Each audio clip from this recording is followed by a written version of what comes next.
يا أيها الناس اتقوا ربكم الذي خلقكم والذين من قبلكم لعلكم تتقون وقال رسول الله صلى الله عليه وسلم قولوا لا إله إلا الله تفلحون رب اشرح لي صدري ويسر لي أمري واحلل عقدة من لسانه يفقهوا قولي رب زدني علما اللهم أرنا الحق حقا وارزقنا اتباعه وأرنا الباطل باطلا وارزقنا اجتنابا سبحانك لا علم لنا إلا ما علمتنا إنك أنت العليم الحكيم.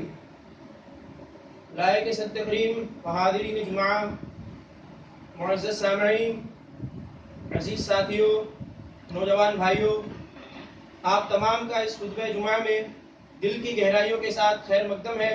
اللہ سبحانہ و تعالی ہمارے مل بیٹھنے کہنے سننے کو قبول فرمائے، اس سے ہمارے حسنات میں اضافے اور آخرت میں نجات کا ذریعہ اور سبب بنائے.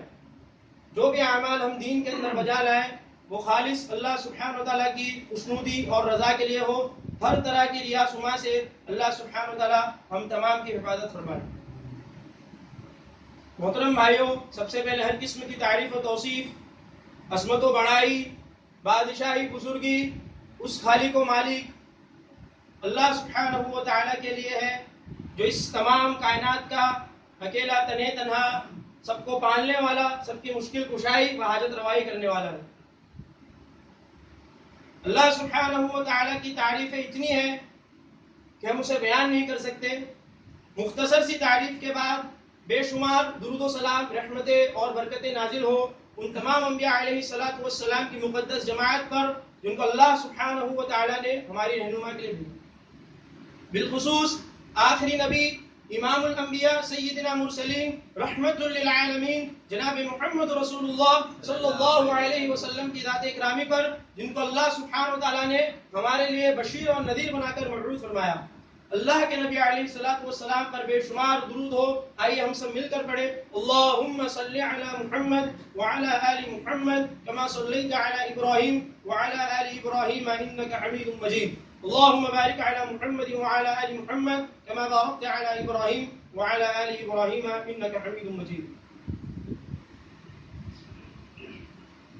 عزیز ساتھیوں، اللہ سبحانہ و تعالیٰ نے اس روئے زمین پر جتنی بھی چیزیں بنائی ہیں، جتنی بھی چیزوں کو خلقت میں لائی ہے، وہ اللہ سبحانہ و تعالیٰ کا باطل نہیں. اللہ سبحانہ و تعالیٰ نے یوں ہی کوئی چیز کو پیدا نہیں کر دیا، بلکہ ہر شے اور ہر چیز کے پیچھے اللہ سبحانہ و تعالیٰ کا مقصد ہے.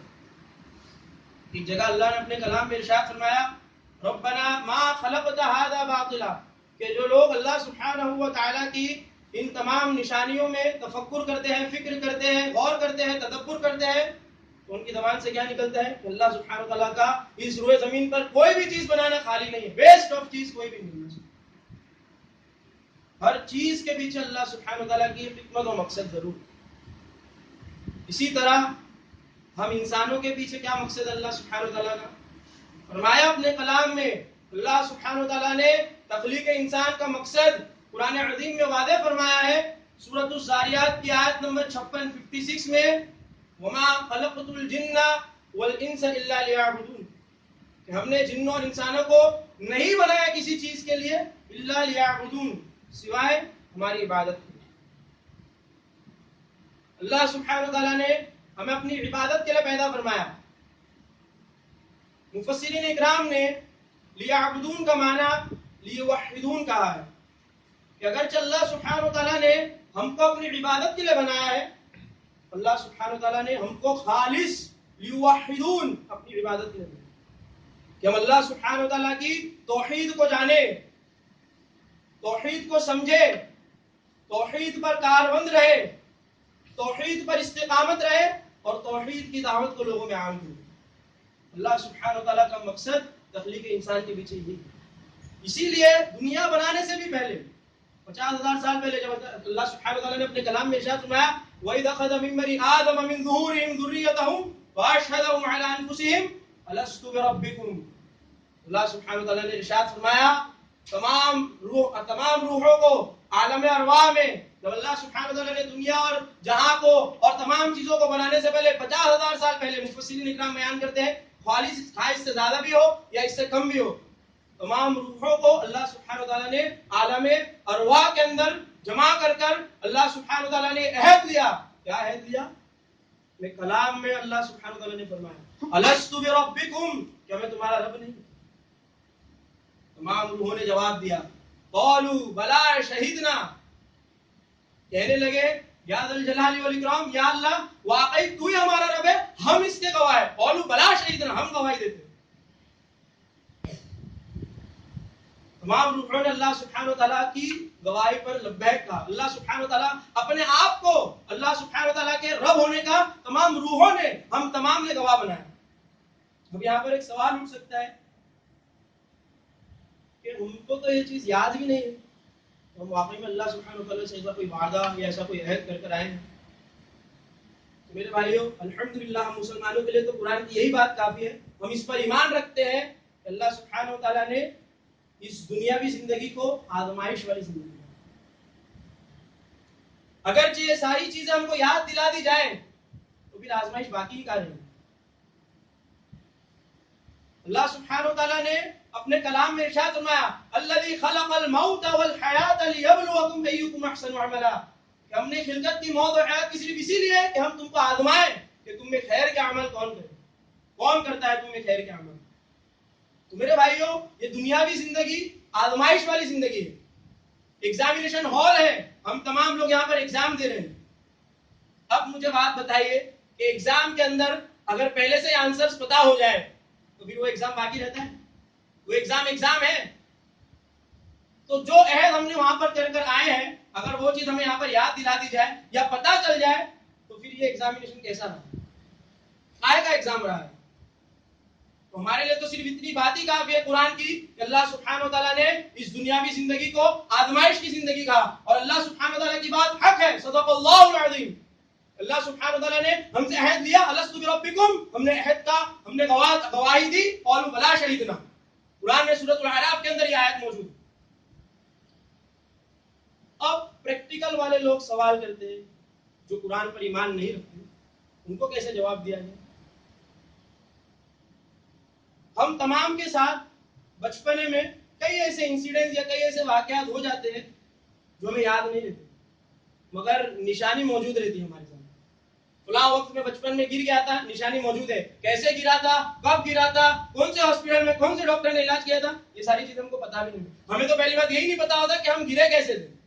بعد میں جب ہم کو گھر والے بڑا ہونے کے بعد یاد دلائے کہ تو بہت شرارت کرتا تھا بچپن میں، تو فلاں سیڑھی سے گر گیا تھا تو تجھے یہ زخم لگا تھا، ہم کو وہ چیز پتا تھی؟ پریکٹیکل اگر ہم اس کا جواب لینا چاہے تو کیا ہم کو بچپن میں ہمارے ساتھ کوئی ایسے واقعات ہو چکے تھے وہ چیز ہم کو پتا تھی؟ گھر والوں نے یاد دلائی. تو میرے بھائیو چند سال کی زندگی میں ہمارے ساتھ جو پرانے جو ہسٹری میں جو پاس میں جو چیز ہو چکی ہے وہ تک ہم کو یاد نہیں، تو 50,000 سال پہلے ہم نے جو عہد لے کر آئے وہ ہمیں کیسے یاد ہوگا؟ یہ پریکٹیکل جواب ہوا. پہلے تو ہمارا ایمان یہی ہے کہ اللہ سبحانہ وتعالیٰ سے ہم گواہی دے کر آئے ہیں قالوا بلا شہدنا ان تقولوا یوم القیامت انا کنا عن هذا غافلین، تاکہ کل کو قیامت کے دن کوئی اللہ سبحانہ وتعالیٰ کے حضور کھڑ کر یہ نہ کہہ سکے کہ اللہ ہم غافل تھے. اللہ سبحانہ وتعالیٰ کے لیے اتنی بات کافی تھی کہ ہم نے عہد دیا اللہ سبحانہ وتعالیٰ کو، ہم نے گواہی دی. لیکن میرے بھائیو اللہ سبحانہ وتعالیٰ مہربان ہے، اللہ سبحانہ وتعالیٰ اپنے بندوں پر مہربان ہے، رحمان ہے اور رحیم ہے کہ اتنا عہد لینے کے باوجود بھی جب بندوں نے اس عہد کو بلایا، اس مقصد کو بلایا، اللہ سبحانہ وتعالیٰ نے ہر دور میں ہر امت میں اللہ سبحانہ وتعالیٰ نے اپنے ایسے مخصوص بندوں کو بھیجا جو اس عہد کو یاد دلاتے ہیں. کیا کہتے ہیں انہیں؟ انبیاء علیہ السلام کی مقدس جماعت. اللہ تمام انبیاء علیہ السلام کی مقدس جماعت پر رحم اور برکتیں نازل فرمائے، آمین. اور تمام انبیاء علیہ السلام کا، تمام نبیوں کی جو سب سے پہلی دعوت ہوتی ان کی قوم کے لیے وہ کیا ہوتی؟ یا قوم اعبدوا اللہ ما لکم من الہ غیرہ، کہ میری قوم کے لوگوں تم عبادت کرو صرف اللہ کی، اس کے علاوہ کوئی تمہارا الہ نہیں ہے. بھلے شریعتیں الگ الگ ہو، باتیں الگ الگ ہو، ان کے طریقے الگ الگ ہو، لیکن سب سے پہلے جو سب سے پہلی دعوت ہر نبی کی، ہر داعی کی وہ یہی ہوتی کہ لا الہ الا اللہ، نہیں ہے کوئی معبود سوائے اللہ کا۔ میرے بھائیوں، اللہ سبحانہ وتعالیٰ کی بھی، اللہ سبحانہ وتعالیٰ کے رسول جناب محمد رسول اللہ صلی اللہ علیہ وسلم کی بھی سب سے پہلی دعوت کیا تھی؟ پہلانیہ طور پر جب آپ نکلے اور اللہ سبحانہ وتعالیٰ کی طرف سے آپ کو باتیں مل چکی تھی کہ اب اس جو آپ جو کام کر رہے، جو چیز چھپ چھپ کر آپ دین کو پھیلا رہے، اب آپ کھلے طور پر پھیلائیں گے۔ اس دور کا جو سوشل میڈیا تھا، آج ہمارا سوشل میڈیا کیا ہے؟ کوئی ایک چیز کو زیادہ لوگوں میں بتانے کے لیے ہم کیا چیز یوز کرتے ہیں؟ What's app. آج کا ہمارا سوشل میڈیا یہ ہے۔ اس دور کا سوشل میڈیا کیا تھا؟ اللہ کے رسول صلی اللہ علیہ وسلم پہاڑ پر چڑھتے ہیں، صفا اور مروہ کی پہاڑ پر چڑھتے ہیں، تمام لوگوں کو اکٹھا کرتے ہیں۔ سوشل میڈیا یوز کر اللہ کے رسول، پوائنٹ کی بات ہے، تمام لوگوں کو اللہ کے رسول صلی اللہ علیہ وسلم اکٹھا کرتے ہیں، اور بہت سی باتیں ہوئی۔ اللہ کے رسول نے آخر میں کیا کہا؟ قولوا لا الہ الا اللہ تفلحوا، کہ کہہ دو لا الہ الا اللہ اور تم کامیاب ہو جاؤ۔ تو میرے بھائیوں، ہر نبی کی، ہر داعی کی اور ہر مبلغ کی اپنی قوم کے لیے سب سے پہلی جو دعوت ہوتی وہ لا الہ الا اللہ ہوتی، وہ توحید ہوتی۔ توحید کے بارے میں سارے کے سارے انبیاء کی آپ دیکھ لیجئے، کلام میں آپ پڑھتے جائیے، اللہ سبحانہ وتعالیٰ نے ہر نبی کے تعلق سے ارشاد فرمایا، اور تمام نبیوں کے تعلق سے سورہ انبیاء میں بھی اللہ نے ارشاد فرمایا یا قوم اعبدوا اللہ ما لکم من الہ غیرہ۔ بہت سی جگہ پر اللہ سبحانہ وتعالیٰ نے یہی آیت کو دہرائی کہ ایک بار اللہ کہہ دیتا تو کافی نہیں ہوتا، بعض جگہ پر اللہ نے ارشاد فرمایا یا قوم اعبدوا اللہ، یا قوم اعبدوا اللہ ما لکم من الہ غیرہ۔ تو میرے بھائیوں، مفسرین اکرام نے، علماء اکرام نے توحید کی 3 قسمیں بتائی ہیں۔ سب سے پہلی قسم توحید کی کیا ہے؟ توحید ربوبیت۔ توحید کا جاننا بہت ضروری ہے، غور فرمائیں آپ تمام لوگ، توحید کا جاننا ہم تمام کے لیے خاص کر اس وقت میں بہت زیادہ ضروری ہے۔ علماء کرام نے توحید کی جو سب سے پہلی قسم بتائی ہے وہ ہے توحید ربوبیت، اللہ سبحانہ وتعالیٰ کے رب ہونے میں اللہ سبحانہ وتعالیٰ کو یکتا ماننا۔ یا ایھا الناس اعبدوا ربکم الذی خلقکم والذین من قبلکم لعلکم تتقون، کہ اے تمام لوگ، اللہ سبحانہ وتعالیٰ نے تمام لوگوں سے ارشاد فرمایا، یا ایھا الناس کا، یا الذین آمنوا نہیں کہا، ایمان والے نہیں کہا، یا مسلمانوں کو صرف نہیں کہا، تمام منشی مانو جاتی کے لوگوں، تمام ہیومینٹی کو اللہ سبحانہ وتعالیٰ تمام ہیومینٹی سے مخاطب ہے، تمام لوگوں کو اللہ سبحانہ وتعالیٰ آدیش دے رہا ہے اپنے رب کی عبادت کرو۔ کون ہے تمہارا رب؟ الذی خلقکم، جس نے تم کو پیدا کیا، جس نے تم کو بنایا، والذین من قبلکم لعلکم تتقون، اور جس نے تم سے پہلے کے لوگوں کو بنایا تاکہ تم سب کے سب متقی ہو جاؤ۔ تو میرے بھائیوں، توحید ربوبیت کا اصل معنی کیا ہے؟ کہ جب اللہ سبحانہ وتعالیٰ کے ساتھ، اللہ سبحانہ وتعالیٰ کی عبادت میں، اللہ سبحانہ وتعالیٰ کی ربوبیت میں کسی کو شریک نہیں کرنا، کسی کو پارٹنر اللہ سبحانہ وتعالیٰ کے ساتھ نہیں کرنا۔ ہم جب بھی اللہ سبحانہ وتعالیٰ کے حضور کھڑے رہے، اللہ سبحانہ وتعالیٰ کی عبادت کرتے رہے، تو بس ہمارے ذہن میں چاہے وہ ظاہری ہو یا باطنی ہو، ہم ہر چیز میں اللہ سبحانہ وتعالیٰ کو یکتا ماننا، کہ میری مشکل کشائی، حاجت روائی اللہ سبحانہ وتعالیٰ کے علاوہ کوئی نہیں کرتا، دعاؤں کا سننا، تمام مخلوقات کو رزق پہنچانا، یہ ساری کی ساری چیزیں، اور اصل جو حقیقی معنوں میں رب ہے، یہ کوالٹیز ہے، وہ اللہ سبحانہ وتعالیٰ کے علاوہ کسی کے پاس نہیں۔ اللہ سبحانہ وتعالیٰ، آج جو لوگ دوسرے کو رب ہونے کا جو دعویٰ کرتے ہیں اور جو دوسرے کو اپنا خالق بناتے ہیں، اللہ سبحانہ وتعالیٰ نے ایسے لوگوں کے بارے میں ارشاد فرمایا لا یخلقون شیئا وهم یخلقون، یہ کیا کسی کی تخلیق کریں گے، بلکہ تو خود تخلیق کیے گئے، وهم یخلقون۔ جو بتوں کو آج جو لوگ اپنا دیوی دیوتا مانتے ہیں، اللہ سبحانہ وتعالیٰ نے ارشاد فرمایا یہ کیا کسی چیز کی تخلیق کریں گے، وهم یخلقون، بلکہ یہ تو خود تخلیق کیے گئے ہیں۔ میرے بھائیوں، توحید ربوبیت میں اللہ سبحانہ وتعالیٰ کے رب ہونے میں اللہ سبحانہ وتعالیٰ کو یکتا ماننا، اللہ سبحانہ وتعالیٰ کے اس تعلق سے کوئی پارٹنر نہیں، صرف اور صرف تمام لوگوں کی بگڑی بنانے والا، مشکل کشائی کرنے والا، تمام لوگوں کو رزق دینے والا، زمین و آسمان کو اللہ سبحانہ وتعالیٰ نے بنایا، سورج کو نکالنا، چاند کو نکالنا، یہ ساری کی ساری چیز اللہ سبحانہ وتعالیٰ کے اختیار کی بات ہے۔ کسی کو ہدایت بھی دینا، یہ بھی اللہ سبحانہ وتعالیٰ کے اختیار کی بات ہے۔ تو یہی پہلی قسم ہے توحید ربوبیت۔ دوسری چیز توحید الوہیت. علماء کرام نے دوسری جو توحید کی قسم بتائے ہیں وہ ہے توحید الوہیت، کہ اپنے ساری کی ساری عبادتوں کو اللہ سبحانہ وتعالی کے لیے خاص کر دینا. قل ان صلاتي ونسكي ومحياي ومماتي لله رب العالمین، کہ میری نماز، قل ان صلاتي ونسكي میری قربانی، ومحياي میرا جینا، ومماتي میرا مرنا للہ رب العالمین، صرف اور صرف اللہ سبحانہ وتعالی. اس چیز پر کوئی جم جائے، استقامت پر رہ جائے، اس چیز کو کوئی اپنا لے، چاہے وہ ظاہری ہو یا باطنی ہو، اللہ سبحانہ وتعالی کی اس توحید الوہیت پر پیروی کرنے والا ہے. آج بہت دکھ ہوتا ہے میرے بھائیوں کہ اللہ سبحانہ وتعالی کو چھوڑ کر ہم ایسے چند جو ولی اللہ ہیں، جو اولیاء اللہ ہیں، ان کے نام پر ہم اپنی عبادتوں کو مخصوص کر چکے ہیں. ایک بھائی تھا بیچارہ، اللہ سبحانہ وتعالی اسے ہدایت دے کہ بقرعید کے موقع پر، قربانی کے موقع پر اس نے جانور ذبح نہیں کیا.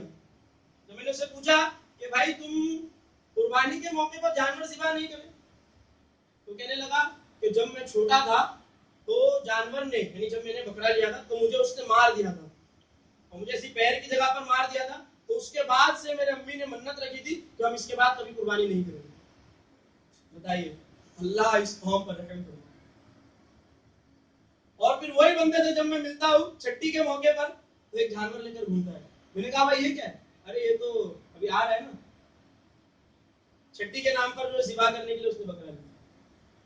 بتائیے اللہ سبحانہ وتعالی کی توحید الوہیت کا اس نے کس طرح رد کیا کہ اللہ سبحانہ وتعالی کے لیے جو چیز تھی، قربانی اللہ سبحانہ وتعالی کے لیے تھی، تو اس نے اس جگہ تو قربانی نہیں کیا.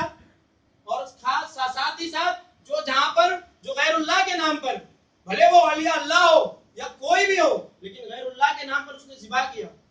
میرے بھائیوں، غیر اللہ کے نام پر ذبح کرنا حرام ہے. اللہ نے اپنے کلام میں سخت وعید فرمائے ہیں، حرمت علیکم المیتۃ والدم ولحم الخنزیر وما اہل لغیر اللہ. حرام کہا اللہ سبحانہ وتعالی غیر اللہ کے نام کا، چاہے وہ کھانا ہو، چاہے وہ ذبیحہ ہو، چاہے وہ کوئی بھی چیز ہو، نذر و نیاز کیوں نہ ہو، اللہ سبحانہ وتعالی نے حرام کہا ہے قرآن میں. بتائیے آپ، اللہ سبحانہ وتعالی کے لیے اس چیز کو چھوڑ کر کسی دوسرے کے لیے، کسی پیر اور مرشد کے لیے یا ولی کے لیے اس چیز کو خاص کر دینا، کہ یہ ہے اللہ سبحانہ وتعالی کی توحید الوہیت. سب سے بہتر آیت اگر آپ کو چاہیے توحید الوہیت کے تعلق سے، وہ ابراہیم علیہ السلام کی دعا ہے. ابراہیم علیہ السلام کے تعلق سے جو قرآن میں آیت نازل ہوئی ہے، قل ان صلاتي ونسكي ومحياي ومماتي لله رب العالمین. تو میرے بھائیوں، یہ دوسری قسم ہے کہ اللہ سبحانہ ہماری تمام عبادت جو ہے اللہ سبحانہ تعالیٰ کے لیے خالص ہو. پہلی قسم کیا تھی؟ توحید ربوبیت، کہ اللہ سبحانہ تعالیٰ کے رب ہونے میں ہمیں کوئی طرح کا شبہ نہ ہو، چاہے وہ ظاہری چاہے وہ باطنی، ہر چیز کا کرنے والا اللہ سبحانہ تعالیٰ ہے. یہ پہلی چیز. دوسری چیز توحید الوہیت، کہ ہم ساری کی ساری عبادتیں ہماری جو ہے وہ خالص اللہ سبحانہ تعالیٰ کے لیے ہو. یہ توحید الوہیت. اب تیسری چیز، تیسرا جو قسم علماء کرام بیان کرتے ہیں وہ توحید اسماء و صفات. سب سے زیادہ اللہ سبحانہ وتعالی کی توحید کی کوئی قسم کو ٹھیس پہنچی ہے تو وہ اسی قسم ہے، اور پہنچانے والے بھی ہمارے اپنے بھائی ہیں. میرے بھائیوں، اللہ سبحانہ وتعالی کے ناموں کو کسی دوسرے کے لیے مخصوص کر دینا، یا ہمارے اندر بہت خرابی ہو چکی ہے ہمارے معاشرے میں. اور اللہ سبحانہ وتعالی کی صفتوں کو کسی دوسرے کے لیے مخصوص کر دینا، سب سے زیادہ جو ٹھیس پہنچی اللہ سبحانہ وتعالی کی اس توحید کی جو قسم کو، وہ یہی ہے کہ اللہ سبحانہ وتعالی کے نام اور اللہ سبحانہ وتعالی کے صفتی نام اور اللہ سبحانہ وتعالی کی صفت کو کسی دوسرے کے لیے، غیر اللہ کے لیے استعمال کرنا. بہت سی مثالیں آپ کو دی جا سکتی ہیں. نور کا مسئلہ لیجیے، اللہ سبحانہ وتعالی نے ارشاد فرمایا قرآن میں، اللہ نور السماوات والارض، اللہ سبحانہ وتعالی نور ہے زمین و آسمان. تو یہ اللہ سبحانہ وتعالی کی خالص بات ہے اللہ کے لیے. لیکن محمد صلی اللہ علیہ وسلم کو بھی نور کہنا، جس کی کوئی دلیل نہیں ہے، بس جو جی میں آیا. جیسا ہمارے یہاں تو معاملہ ایسا ہو گیا کہ جو ہے اپنی فیسٹیولز کو بڑھانے کے لیے جو مہینے ہیں، تمام مہینوں میں جو انسیڈنٹس ہوئے ہیں، ہم ان انسیڈنٹس کے جو لوگ ہیں ان کو ہم تمام لوگوں سے افضل ترین مقام دے دیں، یہاں تک کہ اللہ سے بھی افضل ترین مقام دے دیتے. آپ دیکھ لیجئے محرم کے مہینے میں صحابہ اکرام رضی اللہ عنہ کی اتنی کوئی بات نہیں کرتا، ان کا پلڑا گرا دیتے ہیں اور اہل بیت کا پلڑا. ہم یہ نہیں کہتے کہ اہل بیت کی عزت نہیں، اللہ اس کے رسول کے بعد جو سب سے افضل جماعت ہے وہ اہل بیت. لیکن معاملہ بیلنس والا ہونا چاہیے کہ ہم صحابہ کی بھی تو عزت کریں. یہاں پر ہم صحابہ کو ایک طرف اس طرح گرا دیتے ہیں اور اہل بیت کو اٹھا لیتے ہیں. حضرت حسین رضی اللہ تعالیٰ عنہ کی شہادت کو اس طرح لوگ آج جو رنگ دیا جاتا ہے، میری بات سمجھنے کی کوشش کیجئے کہ جو مہینے جس چیز کے لیے خاص ہے اس میں ہم اللہ کے برابر اور اللہ سے بڑا مقام ان کو دے دیتے. تھوڑے دن نہیں گزرتے کہ اللہ کے رسول صلی اللہ علیہ وسلم کا جو جنم دن کا جو واقعہ پیش آتا ہے، ربیع الاول کے مہینے میں مولود نبی کے نام پر لوگ کس طرح اللہ سبحانہ وتعالیٰ کے رسول کو اللہ سے بڑا مقام دے دیتے. نعوذ باللہ من ذلک. تھوڑے دن نہیں گزرتے عبد القادر کو رحمۃ اللہ علیہ غوث پاک کے نام پر ان کو تو اللہ سبحانہ وتعالیٰ سے بھی اور اللہ کے رسول سے بھی بڑا مقام دیا جاتا ہے. یعنی ان کے جو منانے کے دن ہے، ان کے جو خوشیاں منانے کے دن ہیں، اس میں ہر چیز میں اللہ سبحانہ وتعالیٰ کے برابر لا کے کھڑا کر دیتے، یا اللہ سبحانہ وتعالیٰ سے بھی افضل مقام دے دیتے. تو میرے بھائی ایسا نہیں ہونا چاہیے. توحید کی جو 3 قسمیں ہیں، توحید ربوبیت، توحید الوہیت، توحید اسماء و صفات، یہ خالص اور خالص اللہ سبحانہ وتعالیٰ کے لیے. اسی کو تو ہم توحید کہتے ہیں. اگر اس میں سے ایک صفت بھی ہماری برابر نہیں ہے، اگر ہم اللہ سبحانہ وتعالیٰ کے حضور کھڑے تو ہیں لیکن اگر اللہ سبحانہ وتعالیٰ کی ربوبیت پر ہم کو شک ہے تو پھر کیا توحید ہمارے اندر موجود ہے؟ ہم توحید کو سمجھ تو چکے ہیں لیکن اعمال کے ذریعے ہم اللہ سبحانہ وتعالیٰ کی اس طرح اس توحید الوہیت پر جمے نہیں ہیں تو پھر کیا ہم توحید کو سمجھیں؟ اور خاص طور پر اسماء و صفات کے بہت سے نام، اللہ سبحانہ وتعالیٰ کے نام کو آج ایک نیا نعرہ نکلا ہے، میں سن رہا تھا بچوں سے اس دن، علی اللہ علی اللہ علی اللہ. اب یہ کیا کہنا چاہتے ہیں اللہ والوں، لیکن جو انہیں سکھایا جا رہا ہے کہتے علی اللہ ہے. اور پھر کسی نے کہا، اور میں نے پوچھا کسی سے کہ بھائی تم حضرت علی رضی اللہ تعالیٰ عنہ کو اتنا مطلب علی اللہ کہہ رہے ہو، نہیں تو اللہ نے قرآن میں ارشاد فرمایا نا. میں نے کہا کیا ارشاد فرمایا؟ کہنے لگا واللہ علی العظیم. اللہ سبحانہ وتعالیٰ کی صفتی نام تھا وہ، اللہ سبحانہ وتعالیٰ ہر چیز پر قادر ہے اور اللہ سبحانہ وتعالیٰ عظمت والا ہے. اب اس علی کو یہاں پر اس علی رضی اللہ تعالیٰ عنہ کے ساتھ جوڑ دیا گیا. یعنی اپنے مقصد کے لیے قرآن میں ہیر پھیر کر دینا، اپنی بدعتوں کو ثابت کرنے کے لیے قرآن میں ہیر پھیر کر دینا. 3 قسمیں ہیں اس میں بھی. اپنی بدعتوں کو ثابت کرنے کے لیے اہل بدعت جو ہے 3 چیزیں لاتے ہیں. سب سے پہلی بات قرآن آیت کو لائیں گے اور پھر اس کو جو ہے اپنے دلیل کے حساب سے اپنے جو ہے توڑ موڑ کے پیش کریں گے اور اپنی بدعتوں میں اس کو دلیل بنائیں گے. کہتے ہیں اللہ انا، تم تو اولیاء کو نہیں مانتے. اللہ انا، دیکھو اللہ سبحانہ وتعالی کیا کہہ رہا ہے، اللہ انا اولیاء اللہ لا خوف علیہم ولا هم يحزنون. ہاں تو بھائی ٹھیک ہے نا، اللہ سبحانہ وتعالی نے کہا ہے اللہ انا اولیاء اللہ لا خوف علیہم ولا هم يتقون، لیکن آگے بھی تو پڑھیے کون اللہ کا ولی حقیقی معنوں میں، جس کی مدار ہو، جس کا قبہ ہو، یہ اللہ کا ولی. اللہ نے ارشاد فرمایا الذین آمنوا وکانوا یتقون، جو لوگ اللہ سبحانہ وتعالی پر ایمان لاتے ہیں. اور ایمان لانے کا بھی جو طریقہ ہے جو ہم سن چکے ہیں سمیر بھائی کے درس میں رمضان میں کہ ایمان لانے والا مومن بندہ کیسا ہوتا ہے، اس طرح ایمان لانا. وکانوا یتقون، اور تقویت کے ساتھ جم جانا، یہ ہے اللہ کے ولی. بس توڑ مڑوڑ کے اپنی باتوں کو پیش کرے. دوسری اپنی جو بدعتوں کو ثابت کرنے کے لیے دوسری بات کیا لائیں گے؟ حدیث لائیں گے، موضوع روایت من گھڑت حدیث لائیں گے اور اس کو اپنے عمل کی دلیل میں پیش کریں گے. اور تیسری چیز، یہ سب سے، حالانکہ ساری چیزیں غلط ہے، یہ سب سے بری ہے، اس سے کہانیاں، الہام، کش، ہمارے حضرت نے فرمایا، ہمارے بزرگ نے فرمایا، آتا ہے. کہاں سے آتا ہے؟ کوفہ سے آتا ہے کہ بشرا سے آتا ہے؟ کہاں سے آتا ہے؟ میرے بھائیو ہم کو کہاں کا چاہیے؟ ہم اگر اپنے عمل کی عبادت، ہم اپنے عبادت میں، اپنے عمل میں کوئی چیز کی دلیل پیش کرے